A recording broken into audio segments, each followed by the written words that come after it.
Glory be to the Father, and to the Son, and to the Holy Spirit, one true God, forever and ever. Amen. Dearly beloved in Christ, what are the responsibilities of a Christian?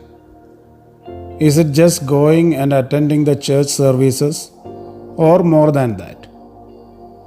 The Gospels tell us that the disciples of Jesus should follow the life of Him and become like Him. It is also entrusted to the disciples to spread the gospel and make disciples. We call this mission of the church. All the disciples are missionaries. We see two types of missions entrusted to the disciples of Jesus: the internal mission and the external mission. External mission is to act according to the last commission of our Lord, to go the world and make disciples. We see this in St. Matthew chapter 28, verses 18 to 20. Then Jesus came to them and said, "All authority in heaven and on earth has been given to me. Therefore go and make disciples of all nations, baptizing them in the name of the Father and of the Son and of the Holy Spirit, and teaching them to obey everything I have commanded you. And surely I am with you always to the very end of the age." The Gospel portion for tomorrow is St. Matthew chapter 10, verses 5 to 16. And it clearly tells us about the internal mission. When Jesus sends the apostles, He says, "Do not go among the Gentiles or enter any town of the Samaritans. Go rather to the lost sheep of Israel." This is very relevant to the present Malankara Orthodox Church. We have lost sheep. We are losing people. So it is the responsibility of each one of us to reach out the lost ones and bring them back to the community. It is also important to provide proper ministry to the faithful who are the present members of the church. So the scope of internal ministry of the church includes both reaching out the lost ones and to cater the needs of the present ones. Majority of the members of the church expect someone else, especially the priest, has to do this. Of course, the priest has the primary responsibility. But in the present scenario, the priest alone cannot do this, because the ratio between priest and the faithful is very high. So the church has to adopt the methodology of the apostles and the first and second century church. There we see the lay leaders and lay ministry.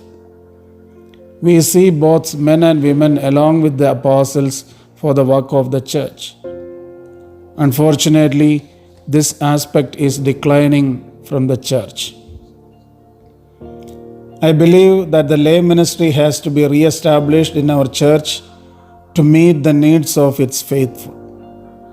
But we need dedicated lay people who are strong in the faith of the church and without any personal agenda.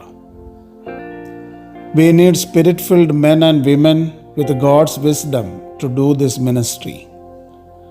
They also should get the proper training. This should not be a shortcut to become a priest of the church. Here in this gospel passage, we see that Jesus is commanding to preach and heal. I think this is very important in the ministry of the church.